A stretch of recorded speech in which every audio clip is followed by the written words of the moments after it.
Oh, looks like it's live now. All right. Well, hello, everybody. Welcome to Writers with Wine. We are here. We have wine or water or tea or whatever anybody wants to be drinking.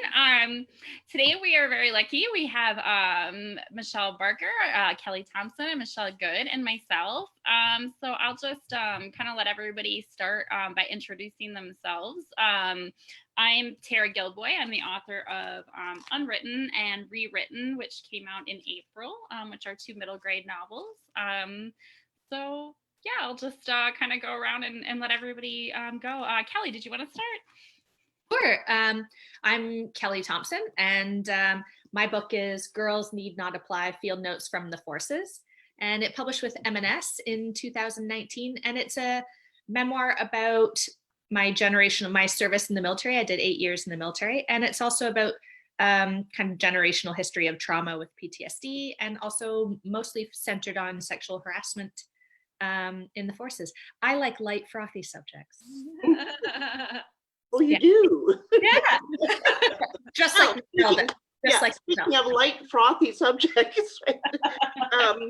My name is Michelle Good, and I am the author of Five Little Indians, and it's a novel that follows the lives of 5 residential school survivors. It doesn't focus so much on their experiences, but how those experiences impacted them throughout the course of their lives. And that's me. Well, I'll continue on the trend of light, frothy subjects. I'm Michelle Barker.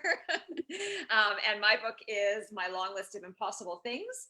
And it takes place in Germany just as World War II is coming to an end. And it involves a teenage girl named Katya and her sister and her mother, who are driven out of their homes by the Soviets when the Soviets arrive. And they have to basically go find a safe place to live their lives, which is easier said than done. So that's what it's about. Yes, yet another light, frothy cup. That's right. Am I the only one who has like a light, frothy book? Yes, but you bring us balance. That's yes, right. Sparkle.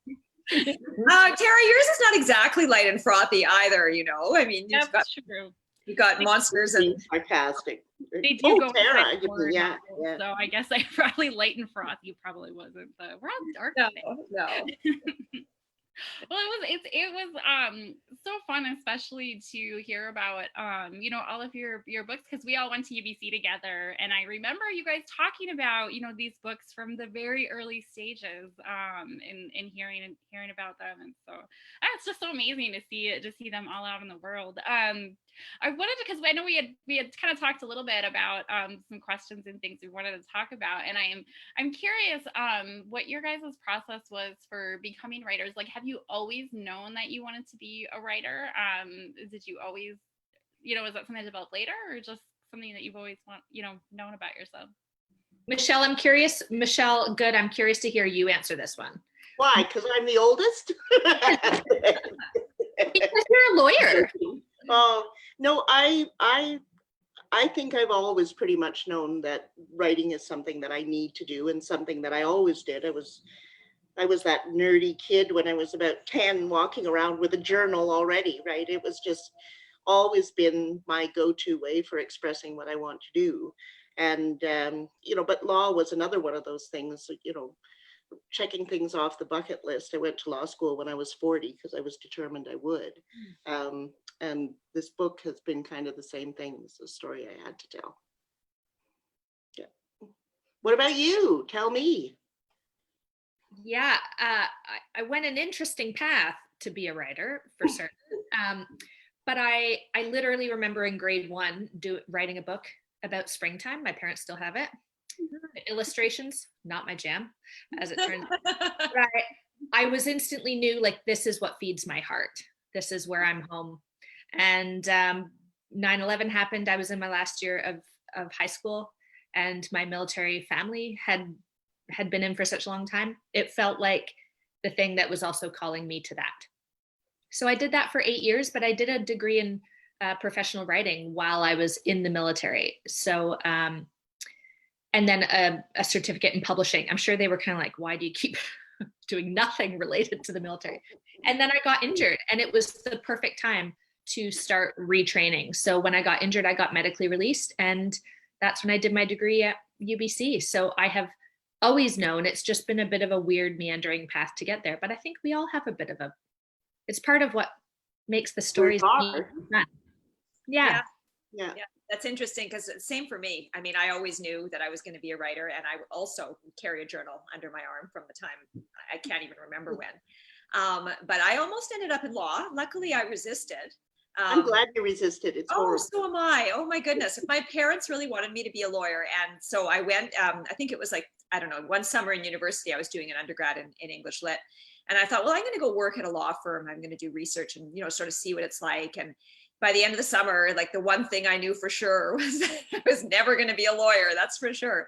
So, but then I went also meandering past sort of thinking, oh, maybe I'll be a professor. And so I started a master's in comparative literature, and then all of a sudden realized, you know what? No, not what I want. And after one semester, I dropped out, and I was super lucky because I found a job working as a researcher for a woman who was writing a book. And I basically I worked in her basement for 3 years with her, a desk side by side. And I got to have the real feeling of what it was like to work as a writer. And I knew from then on that that's what I was going to do. So what about you, Tara? Yeah, well, similar to you guys, I've always, I was that nerdy kid too. I was the kid where I just wanted to stay in my room and read books and write stories. And my mom would be like, no, you have to go outside and play with other kids, So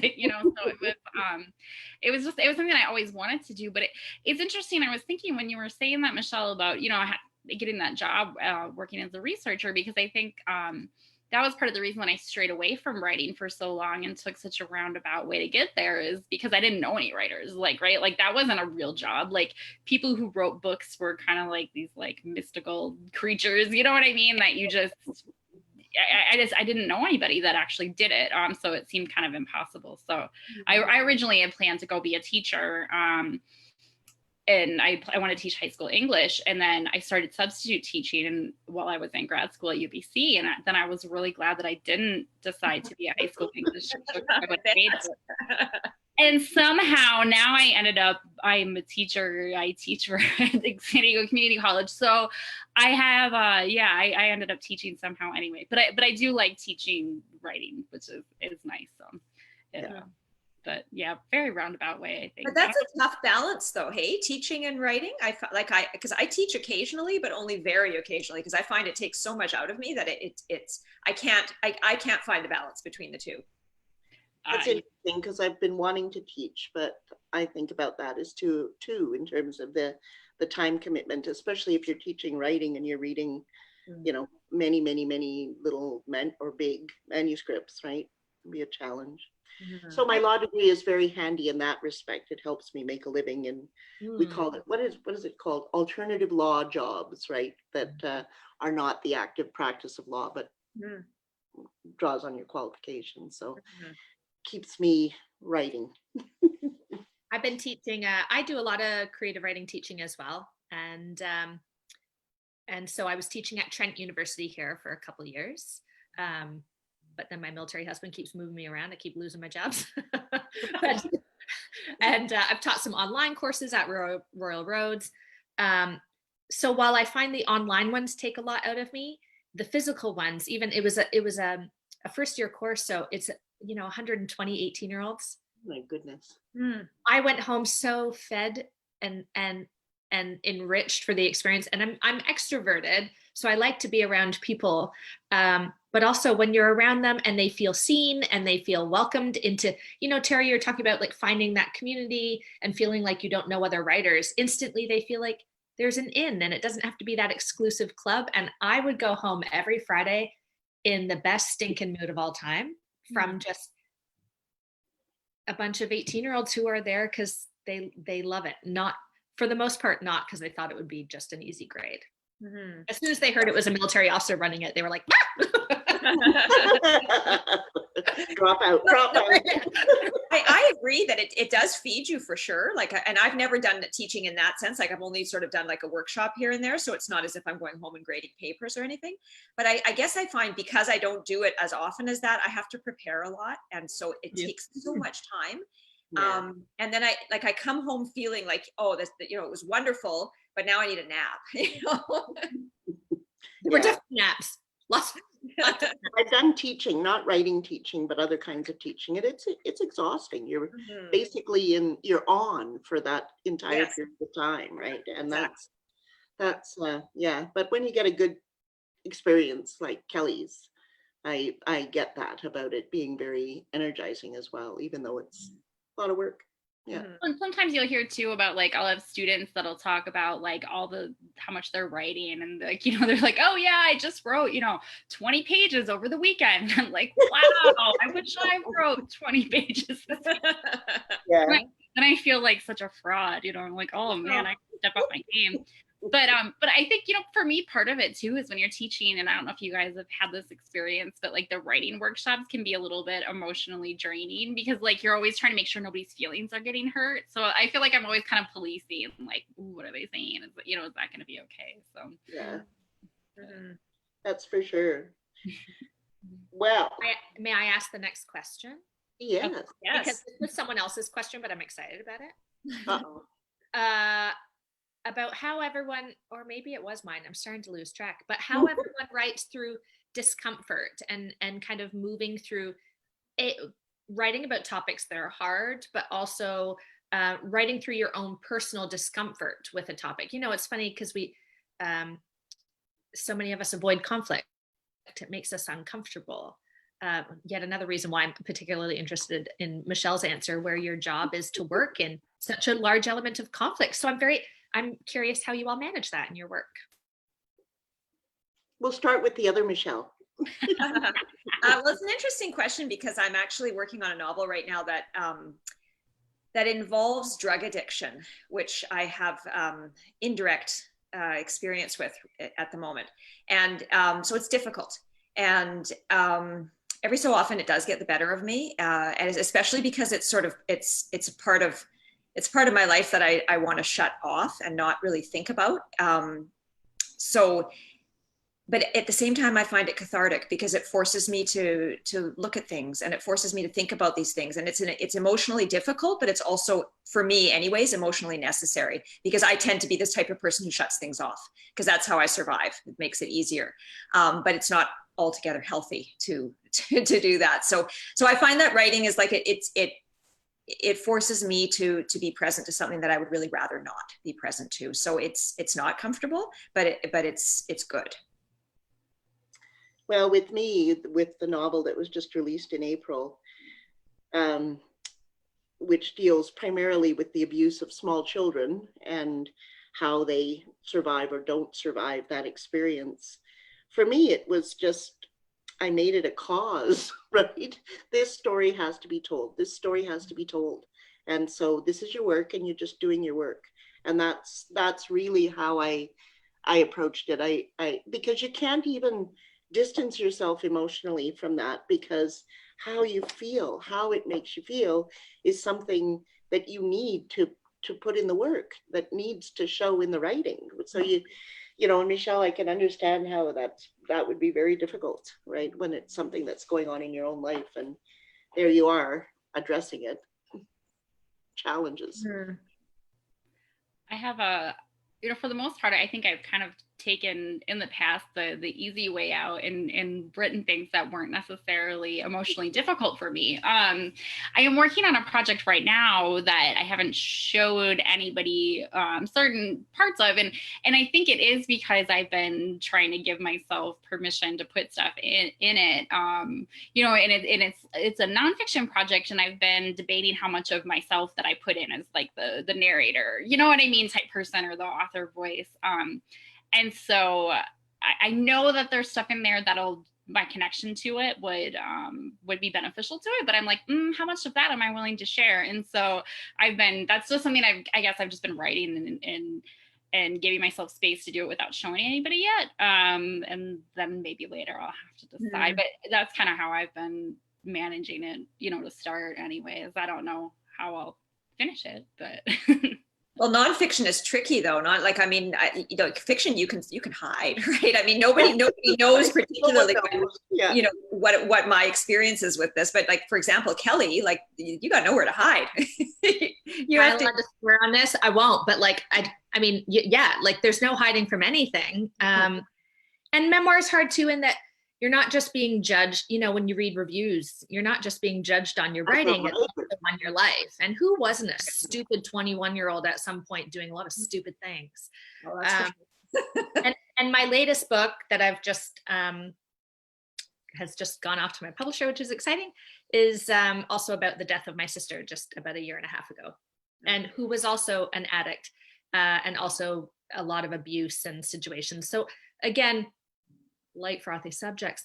But I often think about Joan Didion, and she said, like, I'm paraphrasing, but I write to better understand what I'm going through, and I write to better understand what I'm going through. So this book is also part of a PhD I'm doing in creative writing, and so I've been obsessively reading books about grief and reading other memoirs about addiction and trauma, and so, which is partly why I was reading Michelle's book, was to read also fictional accounts of trauma.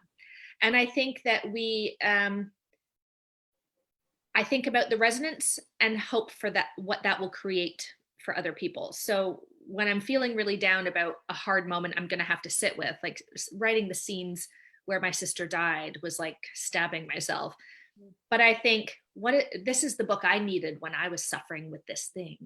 And so it'll be the exact moment I get and now I'm getting goosebumps even talking about it. I'll get an email from a reader who says, I was going through the same thing, and thanks for just saying it and putting it out there. That's why you do it, is that like little bit of escape for someone, or that resonance for someone, or that making them feel seen in a world that doesn't make them feel seen. And I think that's I remind myself of that to kind of keep going through it. That's what I did too when I was working on this book, is that this is, I don't presume to speak for survivors, but I speak to them. And that's what I wanted it to be, right? That you're heard, you're known, this is real, and here it is in a, and not in a complex, 1,000-page report that devoid of all feeling or empathy with the experience, right? Yeah. Yeah. I think another aspect though of being uncomfortable as a writer is having to deal with the voice of doubt that's always in your head. My. I'm sort of wondering, oh, have I hit a nerve? My alter ego, the voice of doubt. Yeah, she is snarky, that woman. That other she is. Yeah. Man, oh man, can you tell me that I suck? Okay, so what do you do? Like, because we all have that voice. I'm sure we all do. And what do you do when that voice is just nonstop in your head and you're trying to work and it's like not going to let you know what I go back to when I have those moments? I go back to Gail. Remember how she used to tell us, write crap? Yes. Right? Yes. That's what I do when I'm just having doubts and thinking this is so stupid and my writing sucks and all of that. I just write crap, right? Because everybody thinks, or no, I don't think everybody thinks, but I think some people think that you just sit down and in one go you write your book, right? And the whole editing process is such a huge part of creating the book, right? Your early drafts are really just knocking it out and saying, this is the story I want to tell. And then you go back and hone how you're going to tell the story, right?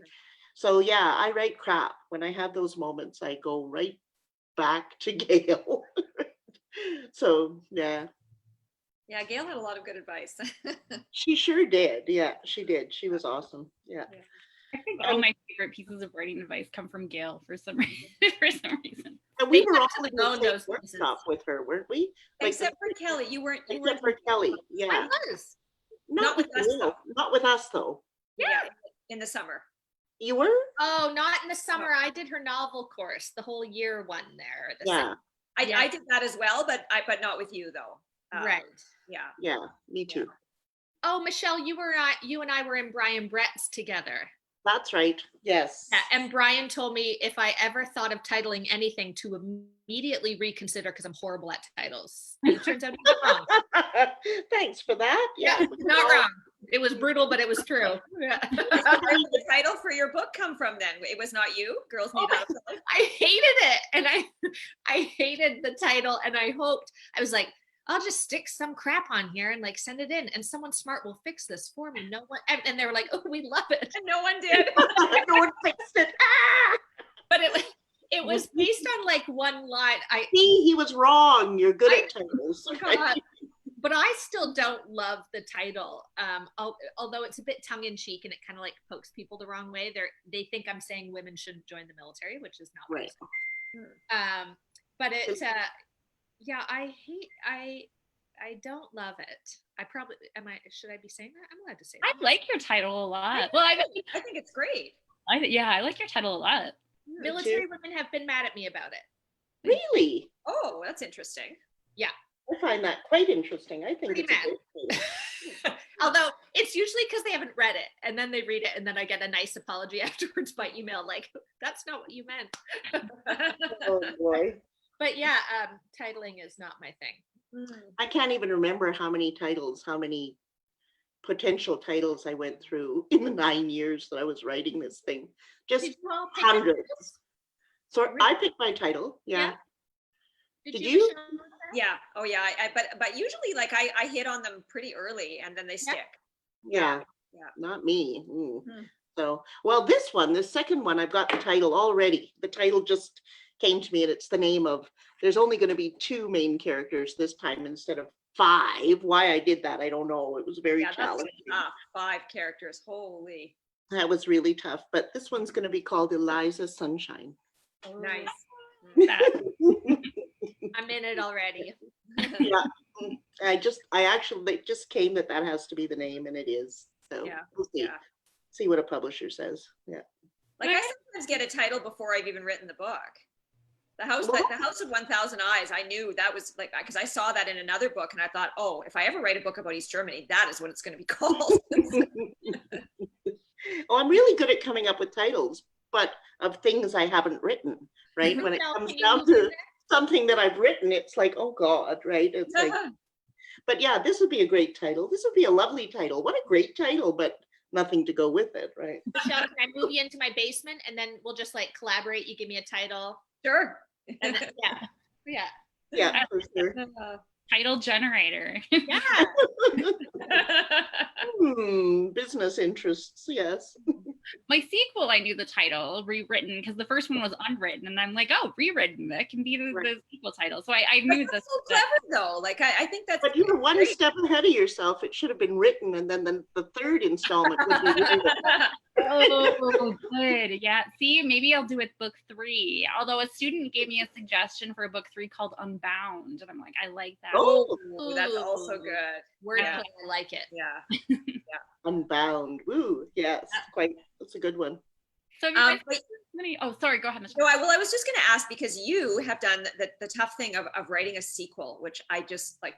My hat is off to you because I've never been able to do that. But just writing the second book in general, I think that's a question that we wanted to discuss. Second books. Second books, indeed. I remember just hitting back on Gail because we were talking about Gail's good advice. I remember in Gail's class, she was talking about how the second book, she said, when your first book is gonna get published, like you should already have the second book well underway, because otherwise when that first book is done, it's like grieving a death. Like I remember her saying, like, because this is something that you spent so much time with, you should have that. And so I always thought about that, but and she'd also said, when you're writing the second book, there's all this like pressure that you didn't have on the first book, because now you have a book published and you feel like you have to live up to it. And so of course I came in because my first book that was published was actually the second book I'd written, because my first book was never published. And so I was like, oh well, that's fine, this was already my second book, I'm not going to go through the second book like slump. And then of course I did. I mean, I was just fooling myself. That's a good one, Tara. Very hopeful, right? The lies we tell ourselves. Right? Yeah. Well, I've got 10 pages written, 10 pages of my second novel, and I've got a stack of research this high because it's historical fiction, and so I have to get the way the story was told in history books. I have to get that straight before I can tell the real story, right? So it's going to be, yeah. So now I've given myself a deadline, but then there's nobody to say, hey, you blew the deadline, right? So hopefully now I've told myself, stop researching. If you've missed anything, you'll find it when you're writing, right? Like you'll be writing away and you'll go, oh, gee, I don't know that. And, you know, you can go back and do what you need to do. Yeah. But yeah, it's an interesting challenge, having the courage to believe in yourself, I think, is a part of it, right? That, you know, your first book wasn't a fluke, you know, it was good. And, you know, you've got another one to go. But, you know, we'll see when I get my manuscript finished. We'll come back and do another one of these. And then we'll say, how do you write the third book? Oh, God. Right. Well, actually, I was on one of these little conversations with Marilyn Simmons and so good. and Wayne Grady and another couple of writers, and Wayne was saying it's like that with every book, with every single book you write, it's like that. So I think we need to just grin and bear it, bear down, get it done. Every one of them is different, right? I mean, even just I find even the process of writing each one of them, some of them, you know, you can outline quite extensively, and some of them you try to outline and it just backfires, at least for me anyways. So I find that each process is completely different from one book to the next. Well, it certainly is between this and between Five Little Indians and Eliza Sunshine. And, you know, part of it is because I think the subject matter of the first one is something I was so familiar with. I didn't have to do any research really, except, you know, how do you spell this? So, and this one is so research heavy because it's based on actual history. So, yeah. I think I have felt less sadness when a book finishes because it's memoir and it's my own life. I'm so sick of myself by the time it's published. Like I'm like, if I have to think about my own life for one more second, but I also I signed my contract. If I think about a memoir. Yeah, I signed my contract, and then my sister was sick for most of that time during my heavy revisions, and I was her caregiver. So I was started writing my book about her once I handed that in to the publisher, and I wrote it because she wanted me to. So she was like, write about us together, and the sound of me typing calmed her. So it just started as that. And then I thought, maybe I do owe her that, you know, to write it. And my last book, Girls Need Not Apply, started out as fiction in Gail's novel class. Oh, interesting. And I was writing about women in the military. I had them in Afghanistan. Of course, there's like weapons and people are dying. And then I was like, you know, that's not where the woman's battle is. Sure, sometimes it's in war. Often it's at home. And so my agent kind of said, yeah, you know, I'm not sure it's working, and maybe you need to tell your own story. So that one I think was harder because it was, I probably wasn't emotionally ready to get there to tell the stories that I needed to tell. I will never be emotionally ready to cope with the fact that my sister's gone, but I will feel closer to her by doing it. Yes, you will. And so that's been the magic of it. Is it rebraids that love all over again in a way that, to me, it's so motivating to like go through that experience. So, and then while I've been writing this one, because it was so hard and I was doing so much death research, which was, again, I had to like read those books during the day, because if I read them before bed, it would like stay with me. So I was reading during the day the grief books, and in the evening I would read, I really love like juicy murder thrillers. So I was like, I'm going to write one of these. Like, clearly this is where I'm going now. So during the writing, I would take maybe 2 days a week where I would work on the heavy nonfiction, and then a couple days a week where I would work on my fun.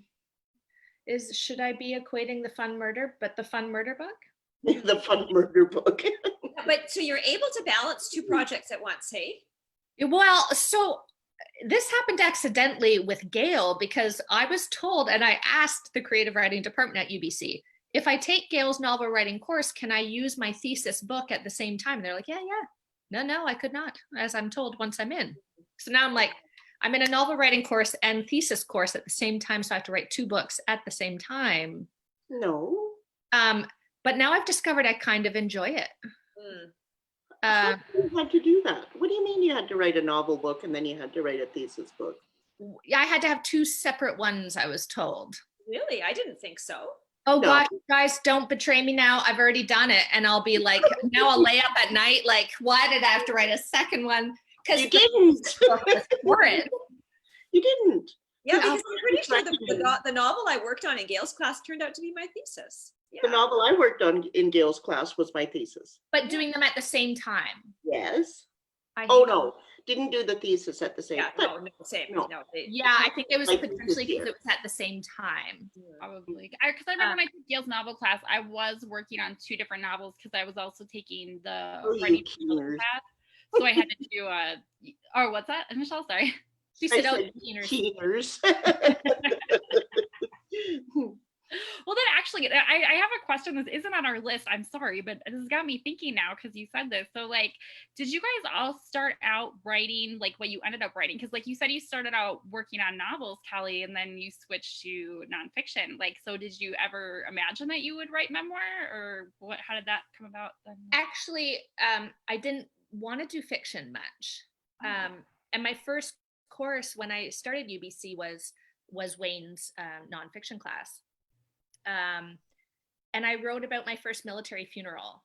And I think I was really trying to, I really slipped into an intense depression when I left the military. I think like it's such a club that I never really belonged to in the first place, evidently. And yet I was still devastated to leave it. So I was really going through so much. I was having a lot of health problems when we were in school. And I think I was just trying to figure it out. Like I didn't quite understand what I had been through. I felt really lost and lonely. And so I think I was writing about it to try to understand it. But I was also receiving funding for my education. So I had to really do it in those 2 years or it wasn't funded.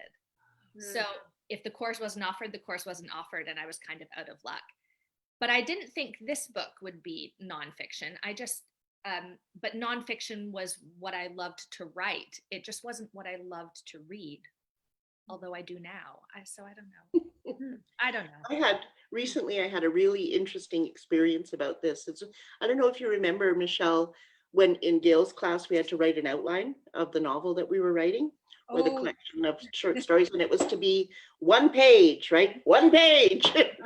And so there's a paragraph about the novel is about this, and then the chapter by chapter breakdown. Well, I came across that the other day and I read it and I just went, oh my God, I wrote it. I wrote exactly what I laid out to do. Exactly. And interesting. I mean, some of the chapter stuff is different, obviously, but in terms of that 1 paragraph that says, this is what this book is about. Yeah. It was almost like I wrote it after I wrote the novel, right? So, yeah, so I went, and that's why I did the MFA, was to write this particular book, right? I mean, the degree is great, but that's why I did it, is that I could, create a structure that would make me do it, right? So, that's another one, writing habits. What do you guys do? Oh boy. In order to write? Yeah, like, I mean, do you have this thing about writing at the same time every day for a certain period of time? Do any of you do that? Kind of. I like to be up early in the morning to write. I mean, I don't always do it because sometimes other things get in the way, but I find that early morning is when I have courage. And it seems to slip away as the day goes on. As reality strikes, yes. Yes. Oh, that's interesting. What about you, Kelly? Do you? Yeah, I think it's a time where I feel glad for my military background. I'm very organized. Right. So and it took me a couple years to get there, but the last 4 years I think I found a good jam. So I do creative stuff only in the mornings because that's when I really feel like I'm ready to go. And then I tend to do more like either academic things, or if I'm doing some grading, or maybe I'm writing some articles. I do more of that stuff in the afternoon because I find it a little easier. But I don't, I tend to work in terms of structurally organizationally, perhaps by setting myself deadlines, and I never fail a deadline. No matter who sets it. Even if it's yours. Yeah. I'm afraid I'm not very good with that. I'm really good with deadlines that are, imposed externally. But when I set my own one, I say, I make people I'm very good at that. If somebody asks me for something, I say, please, you have to give me a deadline. If you don't give me a deadline, it's never going to happen. But if they, even if it's arbitrary, it doesn't matter. As long as I have a deadline, I'm fine. I'll get it done. So. Yeah. I'm not good with my own deadlines. I had asked Michelle for some feedback. She said, "Yep, but give me a deadline, or you're not going to get it back." I was like, "Oh, that's funny." What about you, Tara? How do you organize? I'm the same as you guys. I write in the morning. It's really hard for me to do it later in the day. Like, as you say, the courage kind of goes away. I like to find the exact perfect blend of caffeine. So I'm like, but like, and I think too, like, I'll sit down though in the morning, and it's like, and then the fear sets in, right? So like, if I have to put myself in the mood, I'll usually like read something for a little bit. And so I'll always usually start writing my writing day by kind of reading for like 20 minutes, half an hour. That's something I do as well, is that I'll read an author that I really love, right? And then I'll just think, oh, I gotta get, and then I just feel really inspired, right? I'm really anxious to write, as opposed to dragging myself over to the pooter, right? It's like, yeah. So now that we're in the pandemic and my husband's also home, so we sit together in the morning and we're reading and having our coffee, and he's like, you don't need to read every good line out to me. Okay? I was like, but someone's here. Hear it. Yeah. You basically read your novel as well, Michelle. I'm sorry? He's basically read your novel as well at this point, since you've been reading it all out to him. Well, that's good. I'm happy to hear. What about you, Michelle? How do you organize? Sorry, Michelle. Yeah. No, I just don't. That's my issue, is that I just, I write when the spirit moves me, whether it's 3 o'clock in the morning or 6 o'clock in the morning or in the middle of the night, and I feel like that's not great. I think I feel like I need to set myself something a little more structured, because just sort of going with the flow like that, it allows me to sort of feed into, I can't write a second book, right? I don't feel like writing now, right? So that's the problem. Yeah, if you only do it when you feel like it, like, I mean, I might never do it. Well, exactly, right? Because it's not easy. What about word count? Can you work with word count? I can work with word count, and that's what I've been trying to do, is just give myself, today you're going to do 500 words. If you do more, fab. But yeah. And then Gail's advice, kicks in very quickly. Like that. It does, because it's like, when I'm doing a first draft, I work with word count, and I try to really keep myself to it. But of course, as soon as you start thinking, okay, it's not just going to be 2,000 words, it's going to be 2,000 really great words, and then no. that's not going to happen. I think so. It's also a bit about giving yourself permission to have the bad days. Like mental health is a battle for me, and some days are not good days. And so if it's not a good day, I go, it's not a good day, and it's like nothing's going to come out, and it's not going to be good. Then I'm going to be frustrated. It's going to like feed the circle of self-doubt. And so sometimes it's also just about saying, it's just not the day today, and I'm not going to punish myself for it. And that leaves room for that creativity to blossom a bit more the next day. How many of you agree with me that at least 70%, 75% of writing a book is thinking? Yeah, that's interesting. I think so. I tend to think on paper. So, but yeah, like, I mean, more than half of like my file on a novel is notes taken. And I mean, a lot of it is garbage in the end, but,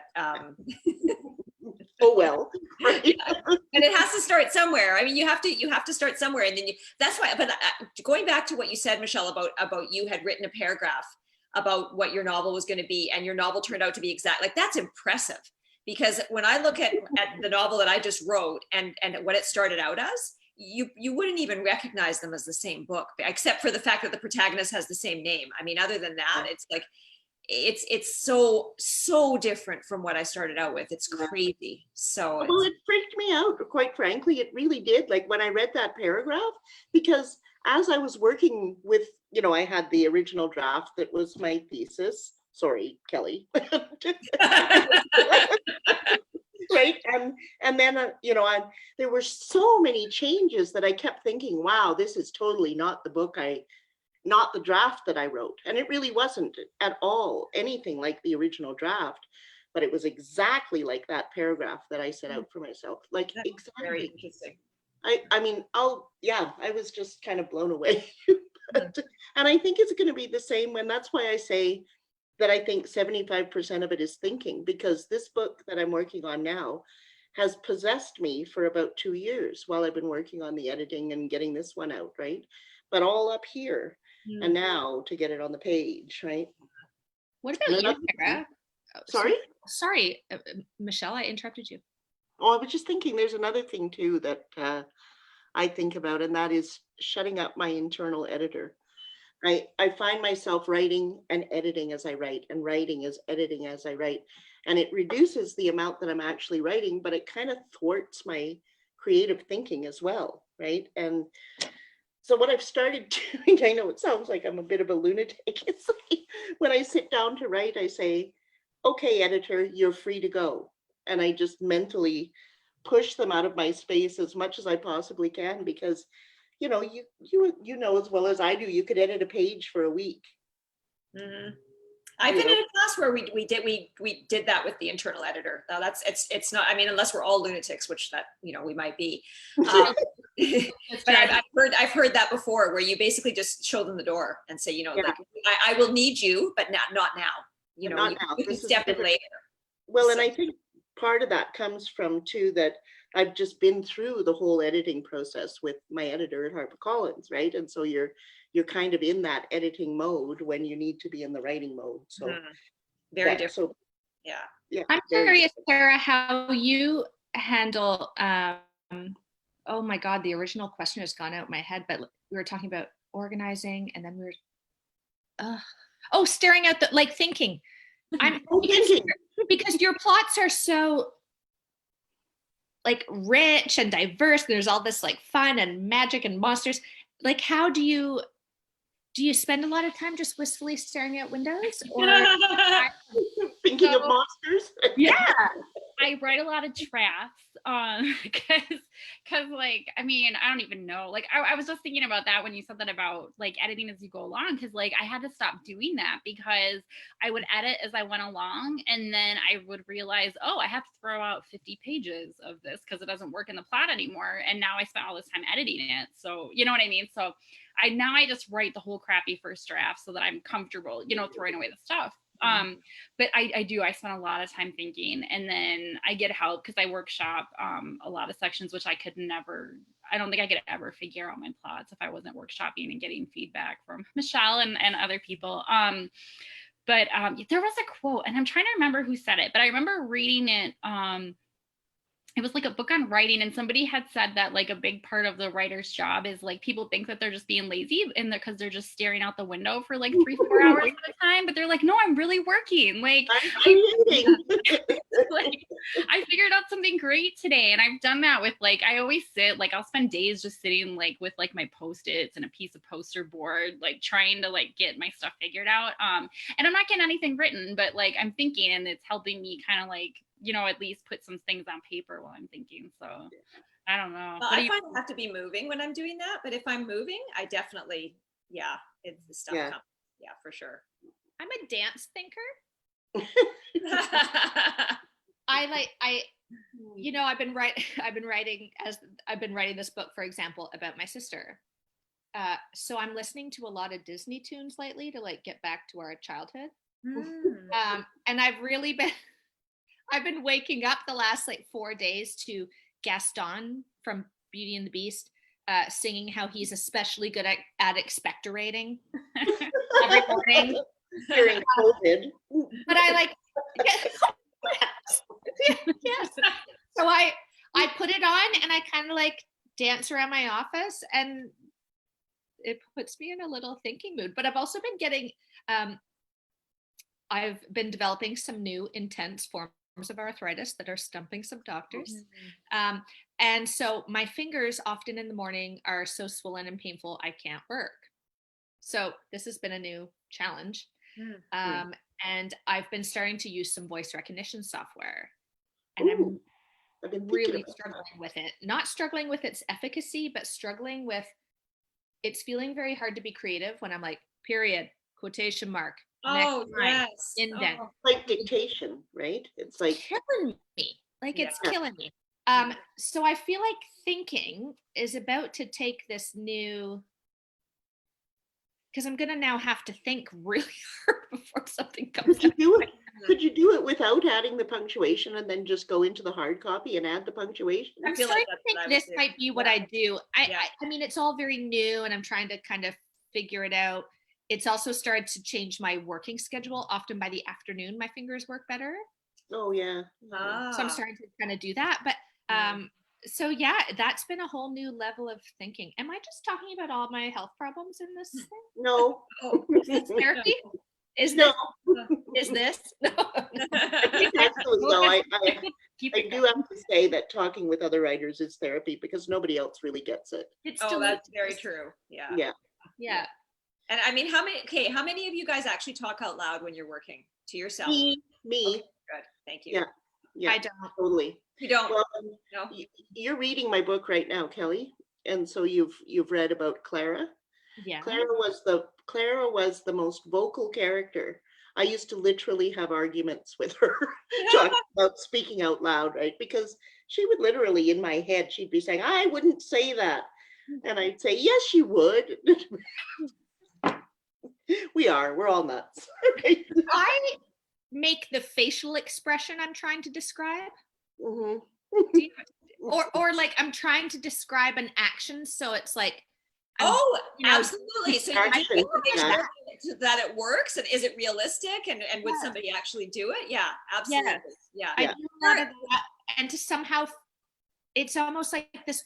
Sometimes when you watch someone eat and they take it off their spoon, and your mouth automatically goes. Do you ever have that? I do that as I'm writing it. It's like this automatic response. It's odd. Tara, didn't you do an experiment about like ripping a book at some point to see if it would work? I did, yes, because there's a scene in Rewritten where this book rips in half. So, and I know it's really horrible because I destroyed a book, but I had my daughter, I made her fight me over this book so that we could rip it in half to see, because I needed to know how it would tear, because I had to describe how the binding would tear. So we did have a little wrestling match where we destroyed a book. This is an interesting challenge. The things that I saw someone post on Facebook the other day in this writers group, and the question was, what search engine, saved search that you've done on your computer would be most likely to throw you in jail? And I was like, oh my goodness, I have so many. All of them right now. Yeah, with me, it's with like pedophiles, right? Oh no. It was all about dead bodies. Like what do they look like? A hanging body? When do How do you get rid of dead bodies? How do you rig a car so that like somebody could actually die? Yeah.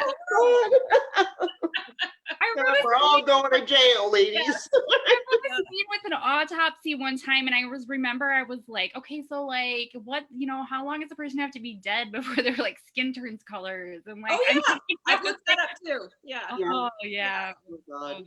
Terrible. Very terrible. Yeah. We're a weird breed. Mm-hmm. We are. We need the data, right? We need the data. And so, exactly. We have to get it one way or another, right? Either by observing or, trying it out ourselves or whatever, but we need the data because we can't write it if we don't have it. My unique thing about UBC was too, like my whole life, I'd always kind of felt like an oddball, because I was always like, just like, writing and reading my books and everything. And it was not until I got to UBC and met all of you people that I was like, there's so many people in the world that are just like me. Like, it was great. Like finally, like, All you these wait your weirdos, yay. you wait your whole life for like the sense of belonging. And like, so I always tell people that when people are like, what's your favorite part of writing? And I'm always like, it's my friends. Like, I finally have like my people, you know, it's, yeah, it's great. I was just like, when we started at UBC, I was just a couple months out of the military, like months. Wow. And I felt, like I said, so lost and so unbelonging. And then I got there and I was like, and it was the very first workshop with Wayne. So it was the nonfiction. It's my first 2 weeks in this whole program. And Wayne reads it and he's like, so I think you're more a writer than soldier. And I was like, oh, I think I am too. And then it was like, after that, you know, then we do the reading and we're How all lovely for someone to say something like that. oh, it was just, and I remember Michelle, you gave a reading at that 2 week. You read that poem I told you. You read the poem and it had a scene where someone vomited outside of a hotel. And it Oh, was me. Oh, Jane, losing Jane. Yeah. oh, and anyway, so I bring this up only because I sobbed hysterically during it. And after that connection with those people, I mean, there's few of them I don't talk to anymore.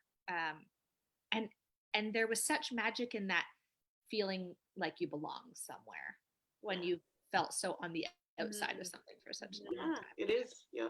We need to give Gail her full name so that people can Google her. We do. Oh, Gail yes. Anderson Dargatz, who was really just an amazing, amazing teacher. She changed things for me in so many ways. Yeah. Her and Marilyn Very signed eye-opening. for me. Yeah. We Yeah. need to send her this after. Yeah. Invite her on. We should do a We UBC should. reunion. We'll have like a whole bunch. We can have Gail on. We'll just all pepper Gail with questions, and she'll be the. she'll Yes. Gail. Yeah, We should. that That'd would be be fun. good. Yeah. So do we have any people that are I was observing? just thinking that is a good question. I'm gonna go look and see if we have any. I will go look at right now and see if we have any questions. Let's see. Maybe while Tara looks, Tara, can we do concurrent activities, or will this distract you?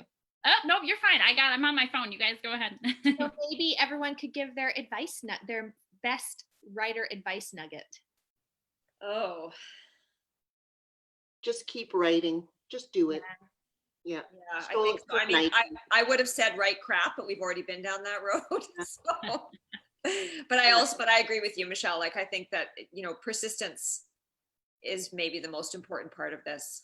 Yeah. Well, I think about that when I think about my 9-year Mm. odyssey, and that I knew I had to do it, but it's not always easy. And I think you have to ask yourself, am I committed to this story? Am I committed to telling this story? And really do some personal checking about if this is something you're prepared to commit to. Because really, writing a book is a little like a relationship, isn't it? It's more than a little like a relationship. Yeah. And the thing is too, is that like, you're not necessarily committed to every story. Like, I've given up on some novels. They just, you know, sometimes after only a little bit, when I realized, this was not what I thought it was going to be. Very much like a relationship. But sometimes after, like, for example, my thesis, which like 2 solid years of working on that book. And I put it down. I thought, you know what, you and I are going our separate ways because this is just not working out. And I have no regrets about that. Well, that's great. That's the great thing, is that you don't have regrets, right? Because if you did, I think it would probably be an indication that you needed to go back to it. So I'm glad you don't have regrets. Yeah.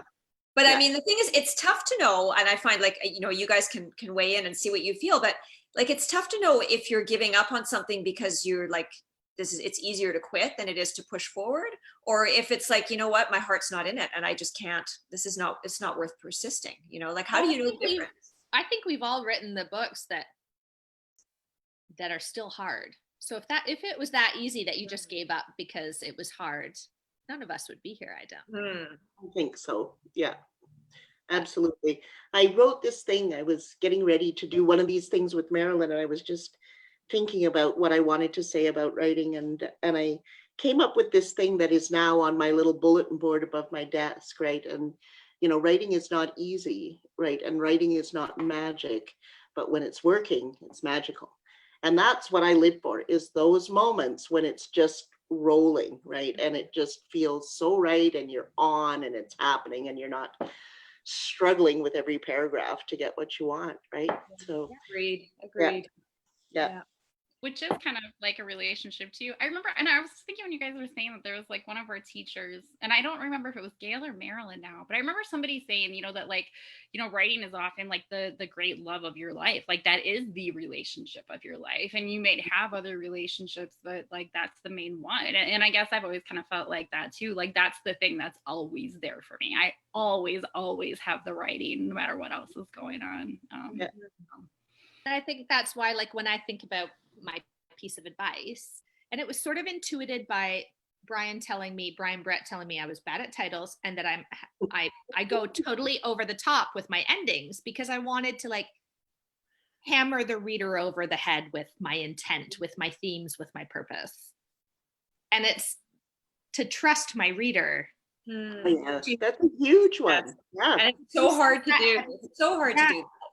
They have to do some of that heavy lifting, and the reward and the resonance that's created from that process is so much richer when you go through it. So, and often I've noticed it in myself now, I'll do a paragraph and then I feel like it's showing really beautifully. And then I have that last sentence that's like telling up the wahoo. It's like, I gotta summarize it. And so it's resisting that urge, because when I think about why I read and why I read when I was young and like struggling, or when I was depressed and needed laughter, or when I was sad and I needed to understand what I was going through, when I was grieving, I think about that, and I think, you have to trust the people who are in this with you. And some people won't get it, and that's okay, Yeah. I know when I was going through the process of editing of my very first novel, my editor would take out those sentences and she called them scaffolding. And I thought that was a great way to think of it, because it's like you have it in there when you're writing the novel because you think it needs to be there, but then you take it away and you realize that the novel actually stands on its own, and you don't need those sentences of scaffolding, because your reader is going to put them there. He's going to get it. I love that. Yeah. I do too. That's a really good way of looking at it. It's a good way to look at it. Well, I had, when I figured I was almost finished with my book, but I knew that there was some structural issues that weren't quite working. And so I had a manuscript evaluation done, and Marilyn did it for me. She did such a wonderful job, and she told me, you're going to get this many pages of notes and this and that. And when she came back, she had like about 10 lines. It was like, I thought, then I read it, and it said, cut the first 5 chapters. Oh, ouch. That's a hard piece of advice to get. Then she said, I think your book is about after the school, right? And I said, yeah. Well, the first 5 chapters were in the school. And it really wasn't the story. And it was like 5 chapters of writing in is what it was. And it wasn't wasted, because it was creating the foundation. But the book actually started in the 6th chapter. And I used all that information. I just put it in differently, right? But, those just having that knowledge that part of the process, and Marilyn calls it clearing your throat, right? I love that, right? Like you often are writing into something, and just don't judge yourself when you have to, sort of rework it so that it's in the interest of the book, right? Well, I think that's one of the, because we all sort of get a lot of angst over where to start when we're writing a book, and it's such unnecessary angst, because 3/4 of the time you haven't started in the right place anyhow, so who cares, right? Just start wherever you're going to start. You'll find it. Chances are you're, as you say, you're writing your way in, and probably that's going to get cut, and you're going to figure out your spot usually after you've written at least one draft. That's Lisa Moore gave great advice on this, actually. Sorry? Lisa Moore gave great advice. Okay. Yeah. She came to the CCWWP conference that was at UBC, and she talked about start as close to the action as possible, as close to the conflict, and then go from there. She talked about starting a story, and she was trying to figure out how to get this character to a store. And she said, and then I realized I just like start at the store. Like, why do I have to figure out how to get my character to the store? Why does he have to get there? Yeah, just like you, Michelle, my second book that when I first handed it to my agent, she said, I think the first 50 pages needs to go. Oh, Yeah. And I was like, okay. I mean, I'm not attached to anything. I'm cool to let it go. I know I can use it for anything later. Like you said, Michelle, it's all kind of part of that process. Yeah. Ooh, Tara, maybe you had questions and we've been yapping. Oh no, we don't have questions. So that's why I'm just letting you guys Okay. know. Yeah, no, I checked. We don't have any questions. I'll say hi to Lisa because she did say hello on her. Hi, Lisa. Yeah. I don't know. We didn't have any questions, but no, I was just listening to you guys and thinking too, because like I think that's one of the hardest things for new writers to kind of get a grasp of, and it certainly was for me when I was just starting, is like how deep you have to go into revision. And like, don't worry about polishing up that first chapter, because by the time you get to the end, like you don't even know what your first chapter is anyway. That's like right. you have to figure it out. So because that's often, as you know, you were talking about editing as you go, and I think that that's what we tend to do, is we tend to go over those first few chapters like over and over and over again, and as you say, there's a good chance they're just going to end up in the garbage, so it's wasted effort. That's what I'm trying to do with this book. I'm trying to just write the whole thing, no revision, no, except for minor things, right? But no revision, no reordering, just write it, and then then jump into what needs to be done with it. But we'll see how it goes. tell the editor to, did you say, get the hell out of here? Right? Eat it. Yeah. I was just looking, I see we are running up against our time. I can't believe it. All right. Oh, wow. Unreal. But thank you guys so much for coming today. And this has been just absolutely wonderful. And thank you guys all for watching. And I think that's a good note to leave our discussion on for everyone, is tell the editor to go away and just Leave it to the artist. You guys are the artists, right? Yeah. Yeah. Leave it to the artist in you. And if you feel like you're a writer, you're a writer. You don't have to have anything on paper if it's in your heart. It's in your heart. Yeah, I think writers are first and foremost readers too. I agree. Absolutely. Well, on that note, everybody, thank you. All right, thanks you guys. Bye-bye. Bye. Bye.